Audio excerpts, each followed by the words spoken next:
আপনি হয়তো এটা জেনে অবাক হবেন না যে আমাদের পৃথিবীর 3 ভাগ অংশ জল এবং 1 ভাগ স্থল, কারণ এসব বিষয়ে আমরা সবাই কম বেশি স্কুলে পড়েছি।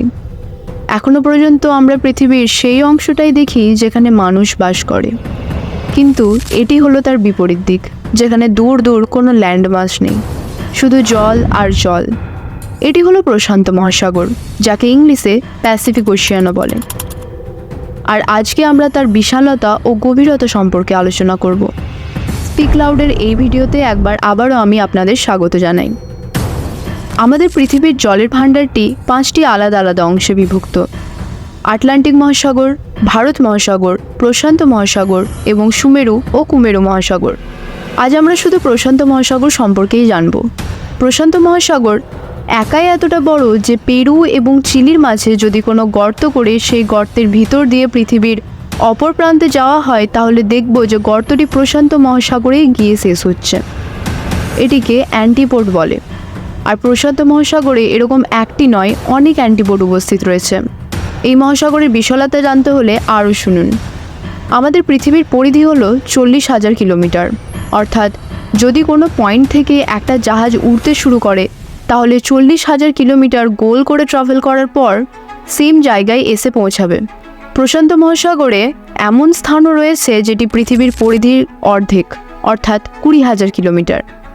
এটি ইন্দোনেশিয়া এবং কলম্বিয়ার মাঝখানে অবস্থিত এবং এটি এই মহাসাগরের সবচেয়ে লম্বা একটা পয়েন্ট।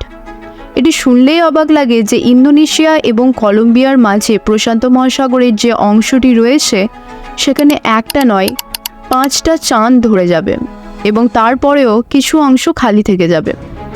আবার যদি এটিকে আমরা মঙ্গল গ্রহের সাথে তুলনা করি, তাহলে দেখব যে মঙ্গল গ্রহ প্রশান্ত মহাসাগরে ফিট হয়ে যাবে। শুধু ফিট হবে তা নয়, সম্পূর্ণ মঙ্গল গ্রহটি প্রশান্ত মহাসাগরের জলে ইজিলি ডুবে যাবে। যদি তোমরা ভাবছো যে প্রশান্ত মহাসাগরের মাঝখানে একটা বড় জাহাজে বসে পুরো সমুদ্রটা দেখতে পাবো, তাহলে তোমরা ভুল। কারণ একজন মানুষের চোখ 5 কিলোমিটার পর্যন্ত দেখতে পায়, তাই সেটি কখনো সম্ভব নয়। কিন্তু কোনো উঁচু স্থান থেকে অনেকটা অংশ দেখা যাবে। যদি মহাসাগরটিকে প্লেন থেকে দেখা হয়, তাও এর মাত্র 2% দেখতে পারা যাবে। এটা ভাবলেই অবাক লাগে যে ইন্টারন্যাশনাল স্পেস স্টেশন, যা পৃথিবীর ভূভাগ থেকে 400 কিলোমিটার উচ্চতায় রয়েছে, সেখান থেকেও এর পুরোটা দেখা যায় না। মোটামুটি পৃথিবী থেকে 63,000 কিলোমিটার উচ্চতায় পৌঁছাতে পারলে তবেই এটিকে সম্পূর্ণরূপে দেখা যাবে, কিন্তু এটি কখনো সম্ভব নয়। প্রশান্ত মহাসাগরের টোটাল এরিয়া হলো 16.5 কোটি স্কোয়ার কিলোমিটার।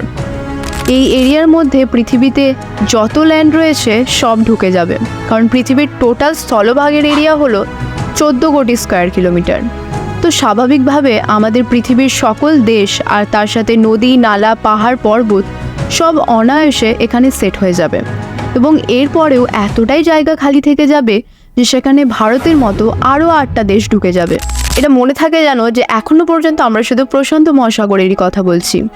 এর আকার ও আয়তন সম্পর্কে তো অনেক জানলাম, কিন্তু মহাসাগরটি আয়তনে যতটা বড়, ঠিক গভীরতাতেও কিন্তু কম যায় না।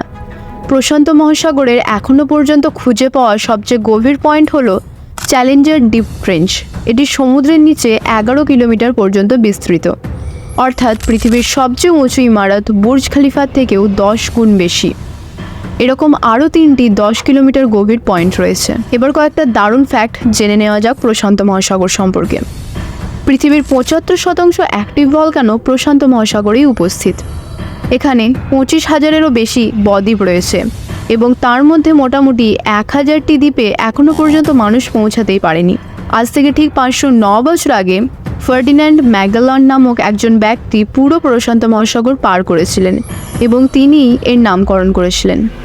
আশা করি আপনাদের এই ভিডিওটি যথেষ্ট ভালো লেগেছে। ভালো লাগলে অবশ্যই সাবস্ক্রাইব করবেন।